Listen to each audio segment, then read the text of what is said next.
Zionism. Is it important? And if so, why is it important?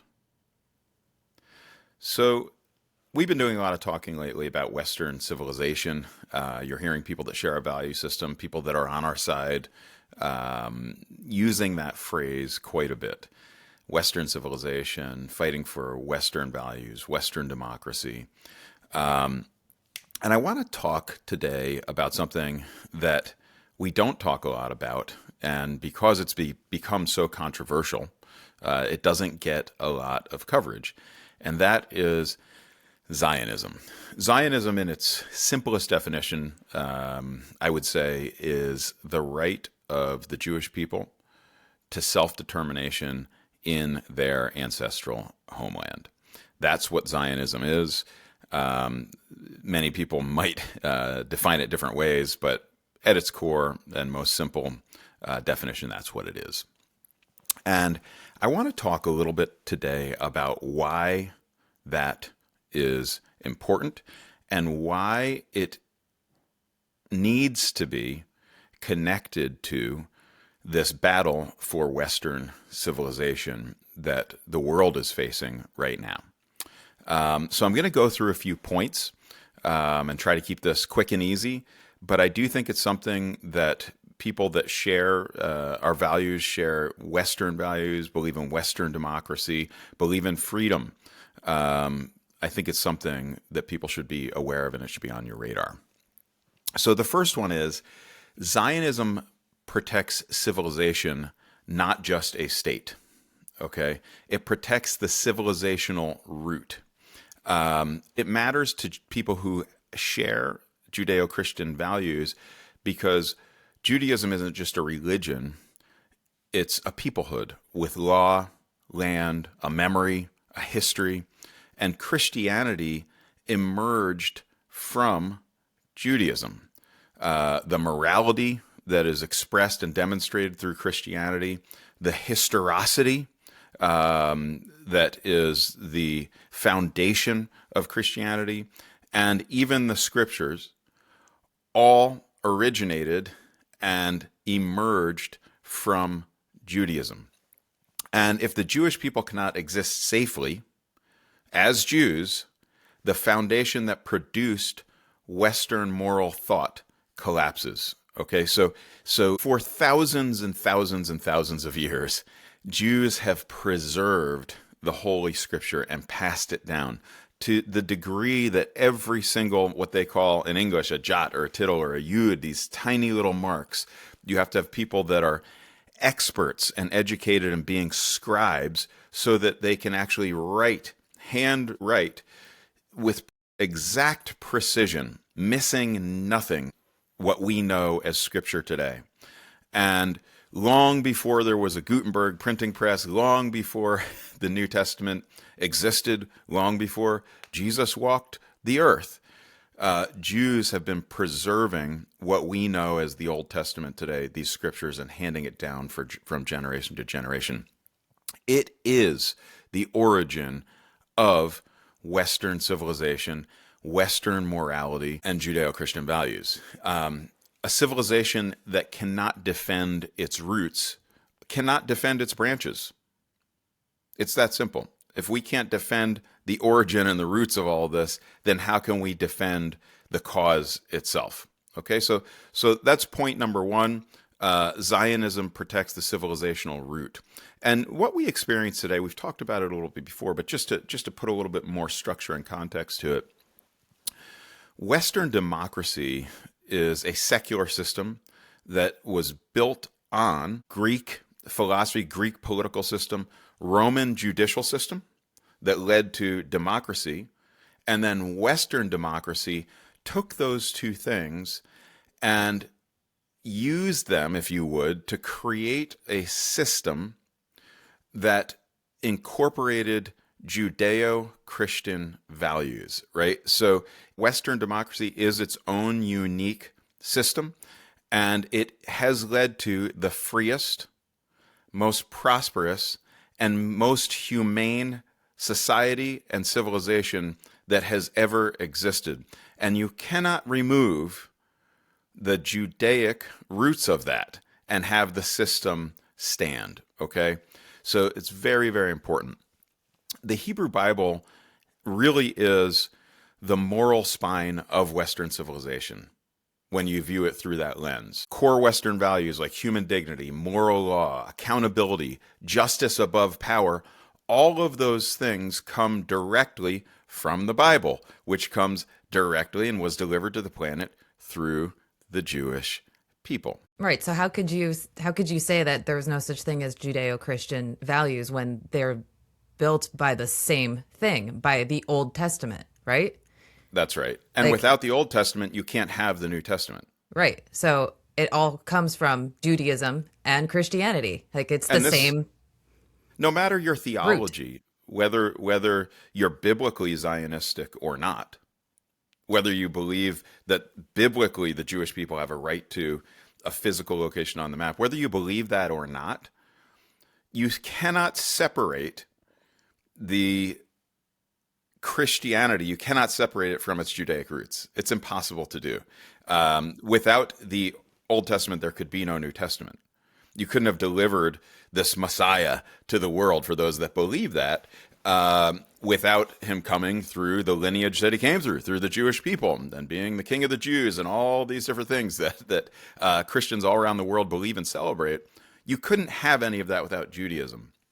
But even just moving into the political arena and into the societal arena, we wouldn't have the morals that we have today that stem from the Ten Commandments without the Holy Scripture, without the Bible. Right. And so it is core to everything that the West is built upon. Okay. And that is a narrative that is under attack today. And that's why we're going through this. So some of those values that come from the Bible, humans are made in the image of God. And that's where we get human dignity from, right? The understanding that every life has inherent value because its origin is from God, is core to everything that we believe in the West. Therefore, we believe that everyone should have equal rights. Therefore, we believe that everyone should have freedom. Therefore, we believe that the law applies even to kings.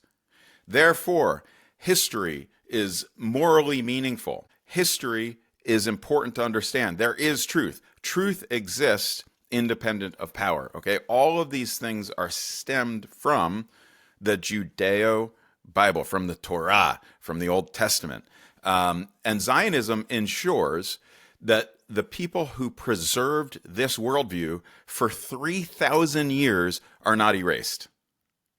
They're not Is that assimilated. is that too They're much not to ask? subordinated. Is that too much to ask? Most people don't even know how many Jews are on the planet. So let's talk about that too. Let's just put this whole thing in perspective. There are approximately between 15 and 16 million Jews on the planet.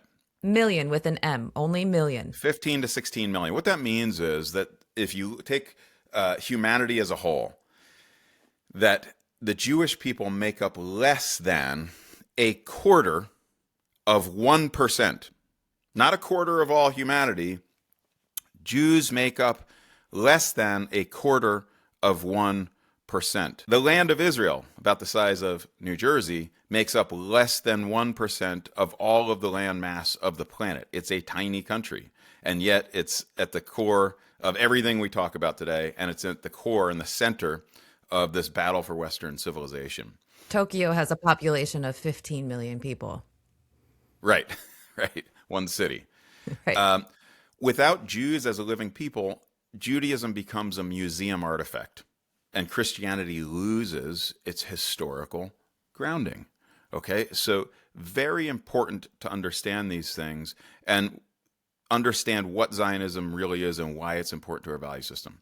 So let's talk about the modern state of Israel today. It's very, very controversial in many ways, but let's just talk about a few things. One, Israel is the only Middle Eastern society that's built on Western moral assumptions, if you would.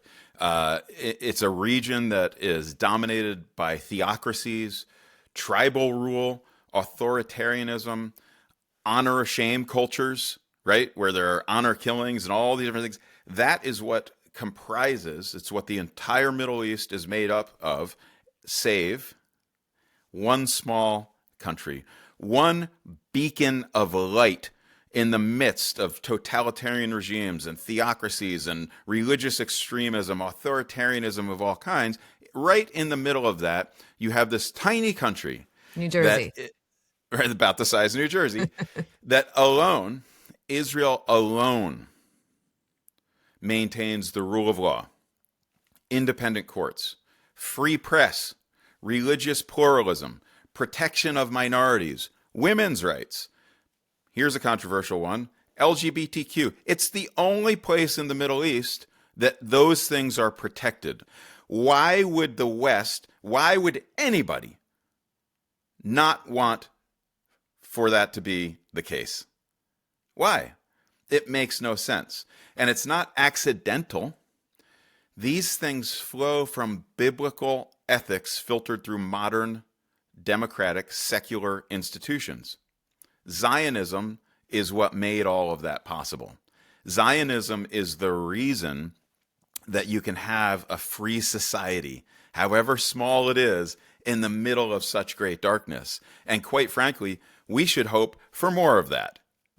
The Bible says a lot of things, and you can justify a lot of things through the Bible, and you can interpret it this way and translate it this way, and we know all of that, okay? But I want to say, you don't have to be religiously Christian or religiously Jewish or religious at all to believe in these values, to want for women to be free, to be able to study in universities, to not be forced into marriage at 9 years old, to Be all able of to these say different what you things, want in public.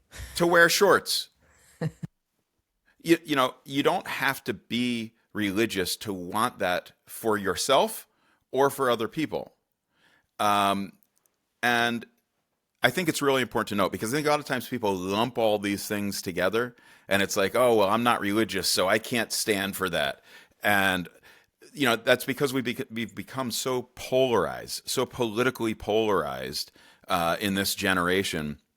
And there are also state-backed, massive state-backed campaigns, propaganda campaigns, to move away from some of these just very basic, simple truths and make everything about identity politics and et cetera, et cetera, et cetera. When at the end of the day, we really should hope for the freedom of all peoples. We really should hope for all of the values that I just mentioned. Another thing to note is that the same ideologies that oppose Zionism also oppose Christianity. They oppose the nation state. They oppose objective moral standards. They oppose Western historical legitimacy. It's the same ideologies. It's the same people that are trying to undermine our civilization here in the United States that are out demonstrating and through the Free Palestine movement, which has nothing to do actually with Palestinian human rights. It really has nothing to do with land outside of what I'm talking about right now, which is that these totalitarian regimes cannot live with the fact that there is a free society in the Middle East. They cannot live with the fact that there is this beautiful place that celebrates, again, all of the things that we just talked about. They can't live with the fact that that exists. That's what it's really about. Let's be honest, it's about Jews too. They cannot live with the fact that Jews exist so close to them. Well, they not Because not how many unless Jews they're live in their countries? subservient. How many Not Jews live unless in they're all of their subservient. countries though? Very few, if any. They're Okay? intolerant, right? But the fact is, Jews did live in some of these different countries throughout history, but they had to be subservient. So the fact that there are Jewish people, and it's not just Jewish people, that, you know, many, we won't get into the whole, we won't, I'm not an expert on Islam, and we won't talk about the whole perspective of Islam and domination, and the fact that you have to, your rights are not the same if you're not Muslim in these countries. You might be able to exist, but you can't have civil rights. You become a Christian in Jordan. I guess Tucker Carlson skipped by all of this, but if you convert from Islam to Christianity in Jordan, you actually lose your civil rights. Your children can be taken away from you. You maybe have a forced divorce. all of these different things. You might be able to live. Maybe they won't kill you, although it is punishable by death in most countries in the Middle East to convert to any other religion from Islam. But you certainly are going to lose your civil rights in many of these places. And the fact that there are people in this region that own real estate and have a free society is something that they simply cannot abide. And we should want more of that. The fall of Israel would not produce peace. It would accelerate the collapse of the West. I'm going to say that again. The fall or collapse of Israel would not produce peace. It would accelerate the collapse of freedom and the West, okay? If Zionism fails, the message is clear. Ancient peoples have no right to survive. You can stand in Israel and throw a rock in any direction and hit a piece of archaeology with Hebrew on it, with Jewish symbols, menorahs, stars of David, whatever it may be.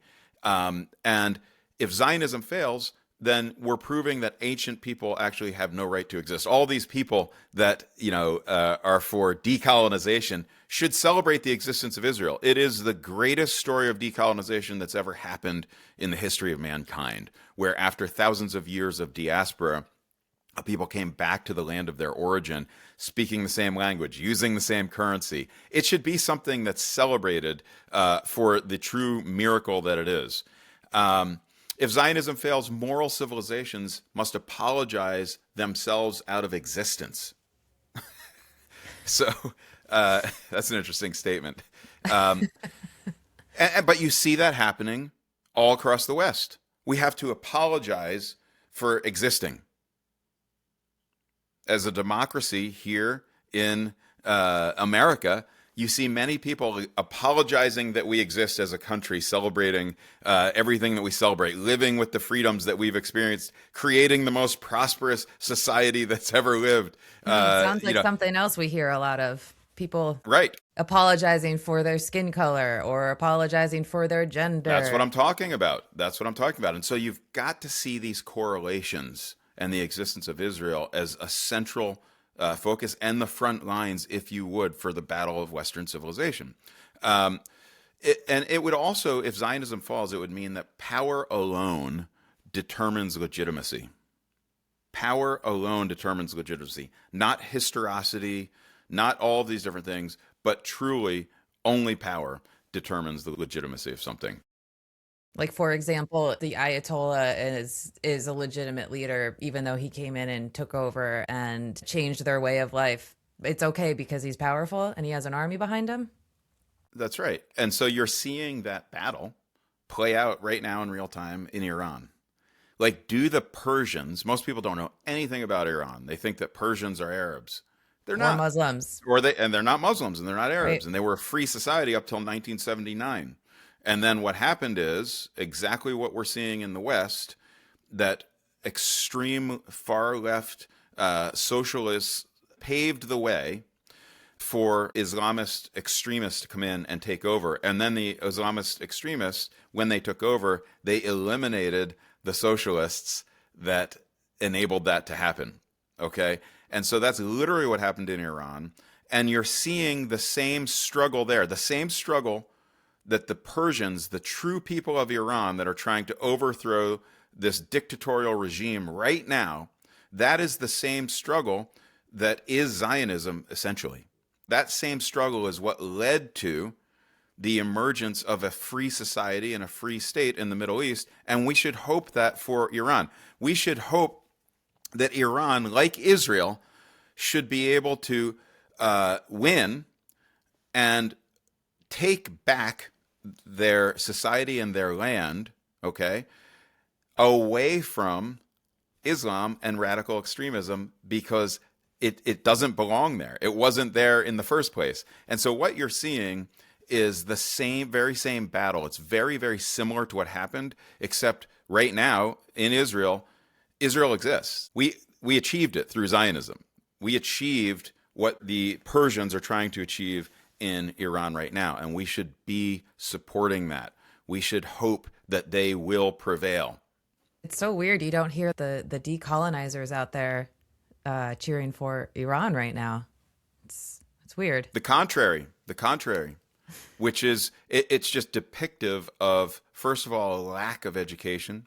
It depicts the fact that our education systems here in the West have become halls of indoctrination, and they do not have their basis in historicity.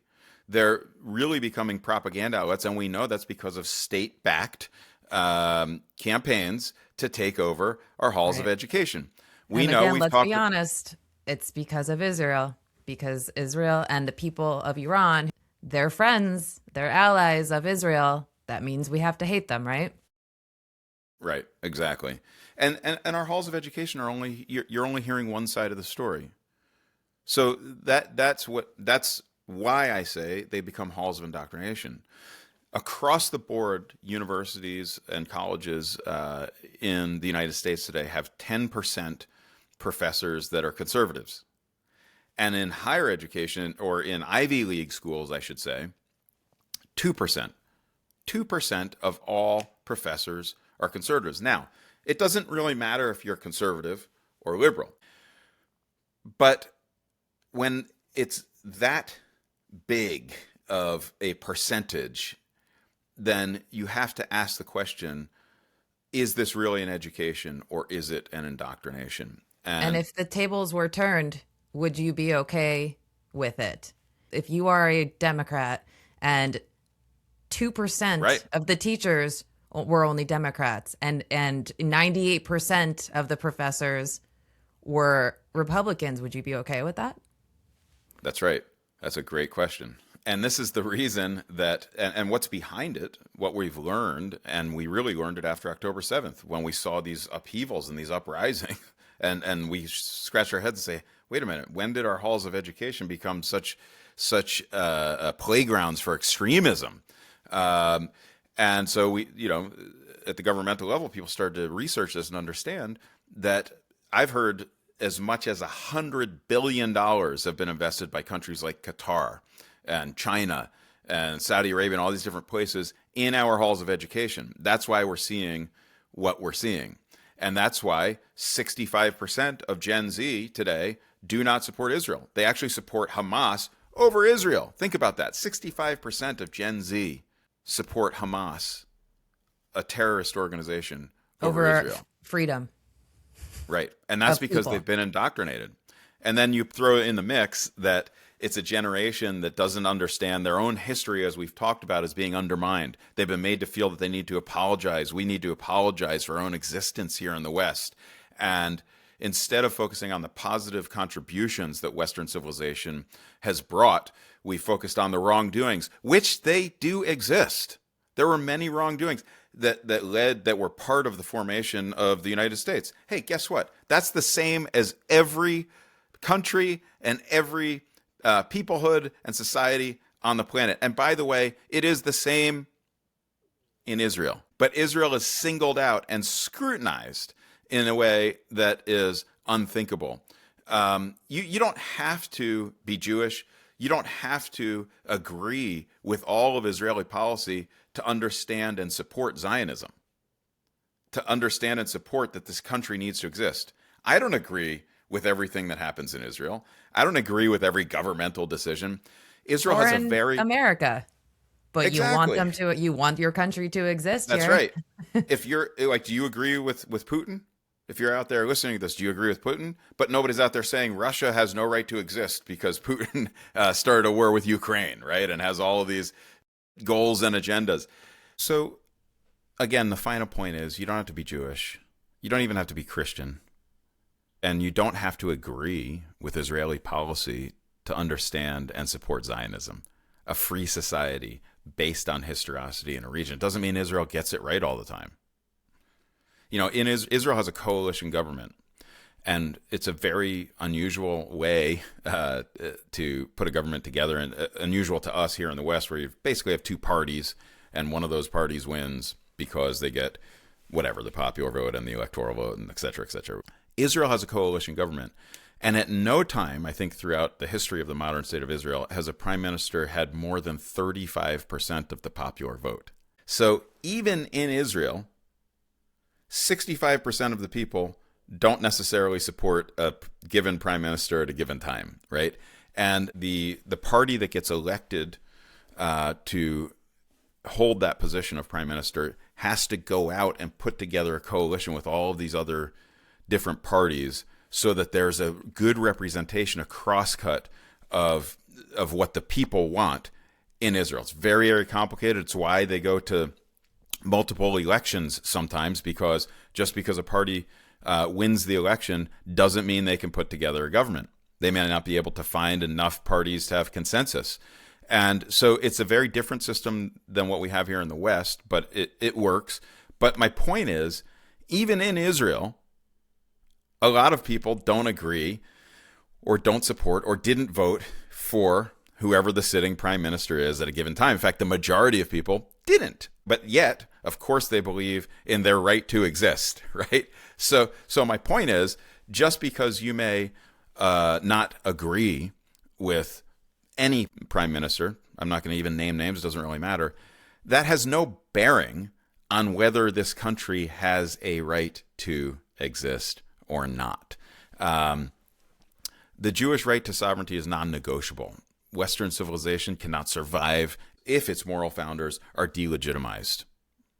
A world without Israel is a world where history, truth, and covenant mean nothing.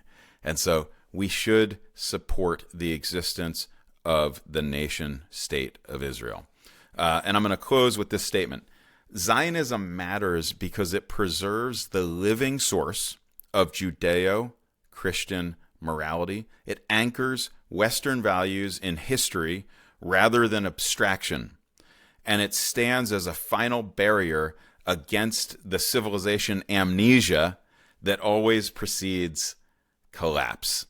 And so, again, we want to preserve these roots. We want to acknowledge truth. We want to acknowledge the historical legitimacy of this people being in this land. And that is paramount to the existence of Western civilization.